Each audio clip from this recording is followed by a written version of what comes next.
दूसरा, जब यहां बात हुई मृत्यु रिकॉर्ड क्यों छुपाते हैं मृत्यु, यहां आनंद शर्मा जी ने कहा रजिस्ट्री है, नेशनल रजिस्ट्री है, और प्रधानमंत्री जी ने बार बार कहा, मुख्यमंत्रियों की मीटिंग में कहा कि हमारे हाथ में नहीं है मृत्यु हुआ हो, ज्यादा हमें टेस्टिंग करना है, करिए, मृत्यु रजिस्टर करिए, छुपाने का कोई कारण ही नहीं है, बताना चाहिए।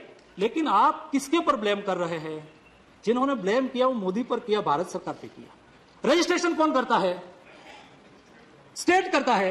आंकड़ा तय कौन करता है? स्टेट करता है। उसको ही रजिस्ट्रेशन करना होता है, उसको डालना होता है। यहां तो किसी ने मना नहीं किया है। मोदी जी ने तो कहा कि कोई बैकलॉग है तो भी डाल दीजिए, क्यों छुपाए, और छुपाने का कारण भी क्यों है? उसके लिए कोई स्टेट से कम आंकड़ा आया तो कोई उसके लिए उसकी रिस्पॉन्सिबिलिटी फिक्स हो गई, ऐसा तो नहीं है। ये जिम्मेवारी का विषय है। लेकिन भी मैंने देखा कि यहां कई सम्मानीय सदस्यों ने कहा कि भारत सरकार आंकड़ा छुपा रही है। भारत सरकार जो स्टेट गवर्नमेंट आंकड़ा भेजती है उसको कंपाइल करके पब्लिश करती है।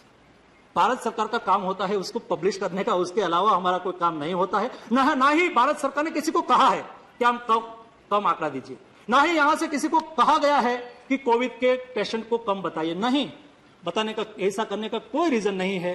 और ये केवल मैं यहां कह रहा हूं और क्लैरिफिकेशन दे रहा हूं, ऐसा नहीं है। मोदी जी ने माननीय मुख्यमंत्रियों के साथ हुई मीटिंग में भी ये विषय कहा है। इसलिए मुझे लगता है कि ऐसे विषय उठाने से हमें कोई ज्यादा फायदा नहीं होता है। और एक यहां विषय वैक्सीन का आया है, तो जब मैं वैक्सीन की बात करूं उसके पहले मैं वैक्सीन प्रोडक्शन की बात करूं। और आपको ये मानना पड़ेगा और हमें एक गौरव भी महसूस करना पड़ेगा।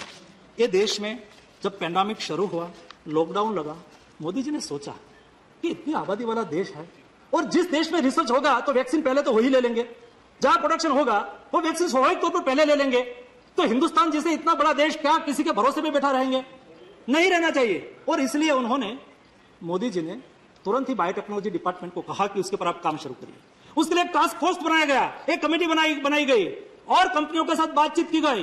एक कब स्टार्ट हो गया? अप्रैल में। मार्च में लॉकडाउन लगा था, अप्रैल में बातचीत चालू हो गई। एक जिम्मेदारी पूर्वक बिहेवियर किसको कहा जाता है, रिस्पॉन्सिबल गवर्नमेंट किसको कहा जाती है, उसका एग्जांपल है। और अप्रैल में ही उन्होंने स्टार्ट कर दिया।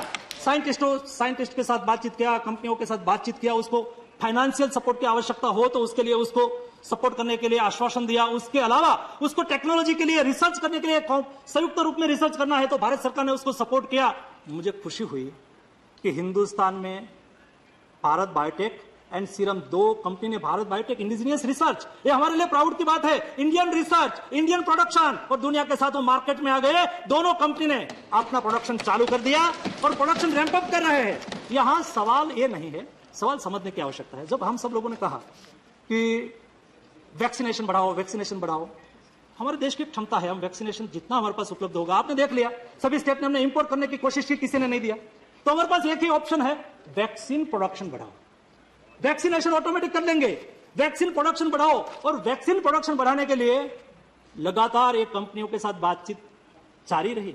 एज ए फार्मा मिनिस्टर के रूप में मैं स्वयं सभी कंपनी मैन्युफैक्चरर्स के यहां जाके आया, 2-2, 3-3, 4-4 घंटे लंबी बातचीत करके आया। उसको कोई रॉ मटेरियल चाहिए, कोई बाहर से लाने की आवश्यकता हो तो विदेश मंत्रालय से बातचीत करके, जयशंकर जी दुनिया के साथ बातचीत की, दुनिया ने भी अच्छी तरह से हमें सहयोग किया और हमारा वैक्सीन प्रोग्राम कहा रुके नहीं, उसके लिए काम शुरू हुआ।